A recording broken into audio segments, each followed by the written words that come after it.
Hi friends, ஒரு குட்டி கதை கேட்கலாமா? வாங்க போகலாம். ஒரு ஊரில் ஒருத்தவங்க அவங்க வீட்டு பக்கத்துலேயே இட்லி கடை நடத்தின்னு வந்தாங்க. அவங்க பேர் லக்ஷ்மி.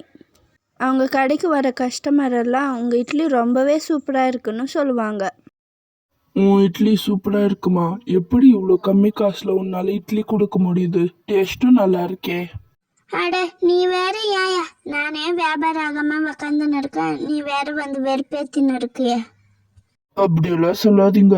நீங்க படுற கஷ்டத்துக்கு நிச்சயமா ஒரு நாள் பலன் கிடைக்கும். கிடைச்சிட்டாலும் அப்பாடா, இட்லியும் காலியாச்சு. இன்னும் வீட்டுக்கு போய் தூங்க வேண்டியதுதான். நைட்டும் ஆயிடுச்சு. கடையை சாத்திட்டு வீட்டுக்கு போய் தூங்குனாங்க. தூங்கின்னு இருக்கும்போது அவங்க கனவுல ஒரு தேவதை வந்தாங்க. நான் சொல்கிறத நல்லா கேட்டுக்கோ. உன் வீட்டு பக்கத்தில் ஒரு மந்திர பானை இருக்கு, அங்கே போய் தோண்டி பாரு நாளைக்கு. அடுத்த நாள் அங்கே தோண்டி பார்த்தா அவங்க சொன்ன மாதிரியே மந்திர பானை ஒன்று கிடைச்சிது. அடடா, என்ன ஆச்சரியமா இருக்கு. அவங்க சொன்ன மாதிரி இங்க மந்திர பானை இருக்கே. இந்த பானையை வச்சு பெரிய இட வேண்டியதுதான்டா அப்பா. அந்த பானையை எடுத்துன்னு போய் அதில் வேக வச்ச இட்லியெல்லாம் போட்டாங்களாம். அது பானை ஃபுல்லாக நிரம்பி வந்துச்சான். இனிமே கஷ்டப்படாம இந்த பானையை வச்சே பணக்கார ஆயிடணும்டாப்பா. அடுத்த நாள் அதில் 100 ரூபாய் போட்டு பார்க்கலான்னு போட்டாங்க. அதுவும் பானை ஃபுல்லாக வந்துச்சான். அப்பாடா, காசு போட்டா கூட பானை ஃபுல்லா வருது. இதை யார்கிட்டயும் சொல்லக்கூடாது. அடுத்த நாள் இவங்க கடைக்கிட்ட ஒருத்தர் வந்தார்.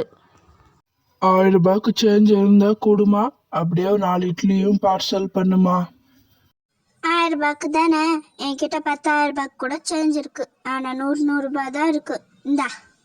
என்ன இவங்க 100 ரூபாவா தந்திருக்காங்க? அதுவும் ஒரே சீரியல் நம்பரா இருக்கு மொத்த நோட்டுக்கும். இதுல ஏதோ தப்பு இருக்கு. நம்ம இப்பவே போலீஸ்க்கு ஃபோன் பண்ணணும். ஃபுல்லா கள்ள நோட்டு வச்சுன்னு இருக்காங்க இவங்க. இவன் என்ன சீரியல் நம்பர்லாம் ஒன்னா இருக்குன்னு சொல்றான்? ஐயோ, ஒண்ணுமே புரியலையே நமக்கு. உடனே போலீஸ் கால் பண்ணதும் போலீஸ் அங்கே வந்துட்டாங்க.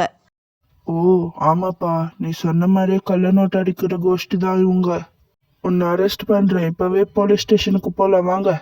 அவங்கள போலீஸ் அரெஸ்ட் பண்ணி கூட்டின்னு போயிட்டாங்க. இருந்ததை ஒழுங்காக வச்சுருந்தவாச்சு இப்போ ஒழுங்காக இருந்திருக்கும். பேராசை போயிடுச்சா இப்படி தான் நடக்கும். இருக்கிறத வச்சு சந்தோஷமாக வாழுங்க. இந்த வீடியோ எப்படி இருந்துச்சுன்னு கமெண்ட்டில் சொல்லுங்கள் ஃப்ரெண்ட்ஸ். அடுத்த வீடியோவில் பார்ப்போம். பாய்.